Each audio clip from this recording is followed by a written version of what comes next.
Hello everyone, welcome back to my channel. I hope that you had safe days and nights.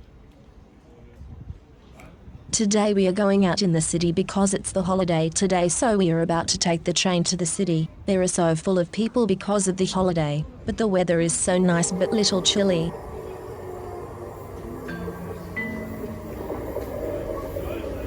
Linje 43 mot Västerhaninge avgår från spår 2.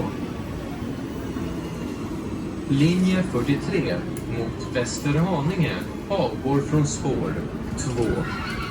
Feast of the Ascension, the solemnity of the Ascension of Jesus Christ, also called Ascension Day, Ascension Thursday, or sometimes Holy Thursday, commemorates the Christian belief of the bodily ascension of Jesus into heaven. It is one of the ecumenical, shared by multiple denominations, feasts of Christian churches, ranking with the feasts of the Passion and Pentecost. Following the account of Acts 1:3 that the risen Jesus appeared for 40 days prior to his ascension, Ascension Day is traditionally celebrated on a Thursday, the 40th day of Easter. Although some Christian denominations have moved the observance to the following Sunday, sometimes called Ascension Sunday, the day of observance varies by ecclesiastical province in many Christian denominations, as with Methodists and Catholics, for example.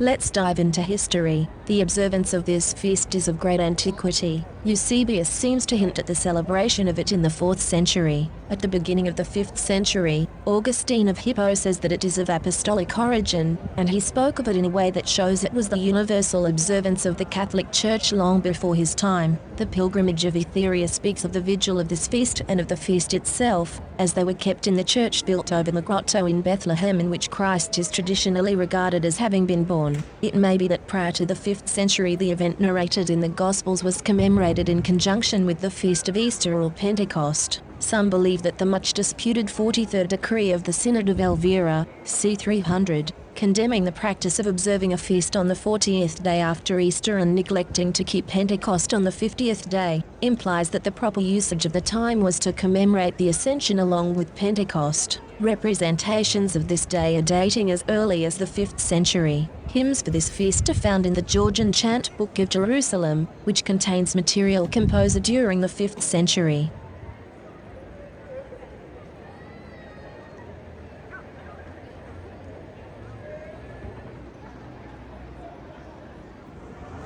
We are at the Stockholm City Theatre. The Stockholm City Theatre is a live performance theatre located in Stockholm, Sweden. The theatre is situated near the Sergel Fountain and the Stockholm City Roundabout.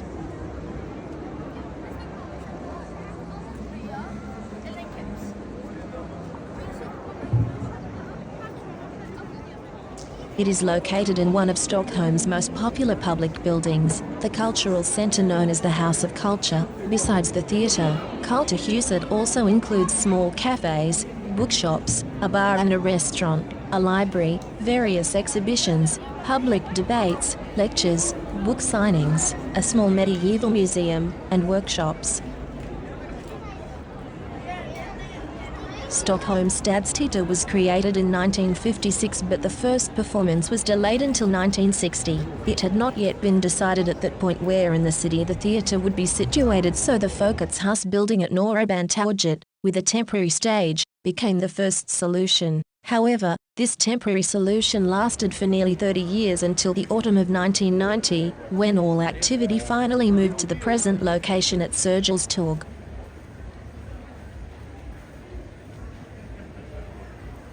The theatre is one of Sweden's most popular stage and the theatre with the highest bookings, as well as the constant competitor in Stockholm to the Royal Dramatic Theatre. Stockholm Stadsteater produces 30-40 productions each year on 9 stages.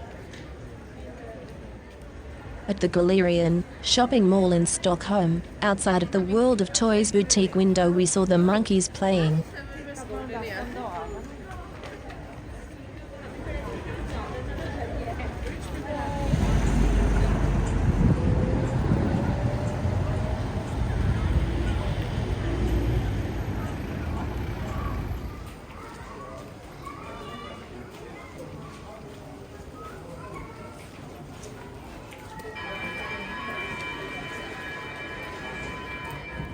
Then later we went to Kista Galleria to have dinner. We had healthy meal with fish and chicken. It was delicious. For dessert we had bubble green tea which we tried for the first time and it was amazing. No wonder it's so popular.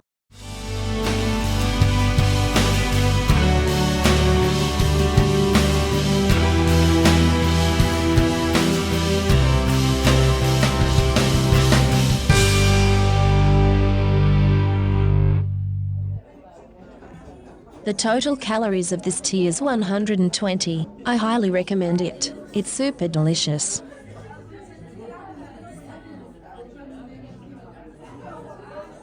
Now let's dive into history. The bubble tea, milk tea with tapioca pearls and straw, is a tea-based drink that originated in Taiwan in the early 1980s. The Taiwanese immigrants brought it to the US in the 1990s, but the drink has also spread to other countries where there is a large East Asian population.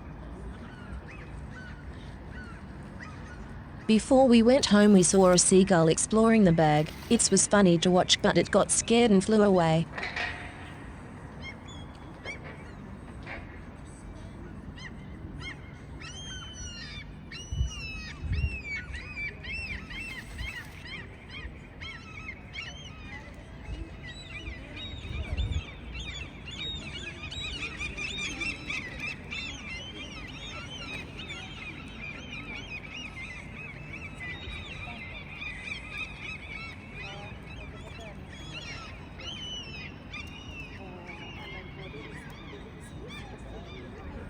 Now let's dive into history.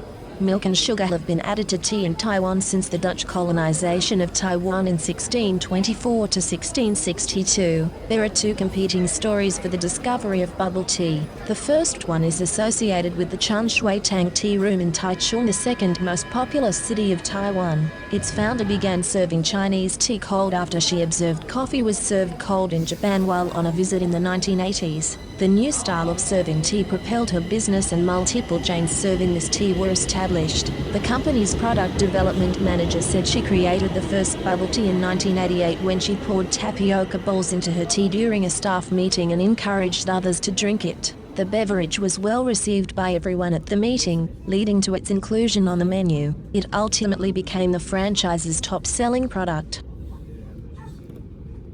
The second claim for the invention of bubble tea comes from the Hanlin Tea Room in Tainan, a special municipality in southern Taiwan, the oldest city on the island. It claims that bubble tea was invented in 1986 when tea house owner was inspired by white tapioca balls he saw in the local market. He later made tea using these traditional Taiwanese snacks. This resulted in what is known as pearl tea. Nowadays, bubble tea is most commonly served cold. The tapioca pearls that make bubble tea so unique were originally made from the starch of the cassava, a tropical shrub known for its starchy roots which was introduced to Taiwan from South America during Japanese colonial rule. Today, there are some cafes that specialize in bubble tea production. While some cafes may serve bubble tea in a glass, most Taiwanese bubble tea shops serve the drink in a plastic cup and use a machine to seal the top of the cup with heated plastic cellophane. The method allows the tea to be shaken in the serving cup and makes it spill-free until a person is ready to drink it. The cellophane is then pierced with an oversized straw, now referred to as a boba straw, which is larger than a typical drinking straw to allow the toppings to pass through. Due to its popularity, bubble tea has inspired a variety of bubble tea flavored snacks such as bubble tea ice cream and bubble tea candy. Tapioca pearls, boba, are the most common ingredient, although there are other ways to make the chewy spheres found in bubble tea. The pearls vary in color according to the ingredients mixed in with the tapioca. Most pearls are black from brown sugar. Jelly comes in different shapes, small cubes, stars, or rectangular strips, and flavors such as coconut jelly, konica, lychee, grass jelly, mango, coffee and green tea, azuki bean or mung bean paste. Typical toppings for Taiwanese shaved ice desserts give bubble tea an added subtle flavor as well as texture. Aloe, egg pudding, custard, grass jelly, and sago also can be found in many bubble tea shops. Popping boba, or spheres that have fruit juices or syrups inside them, are other popular bubble tea toppings. Flavors include mango, strawberry, coconut, kiwi and honey melon. Thank you for watching. Please like, share and subscribe to my channel for more content. Stay healthy and safe. See you all in my next vlog. Bye bye.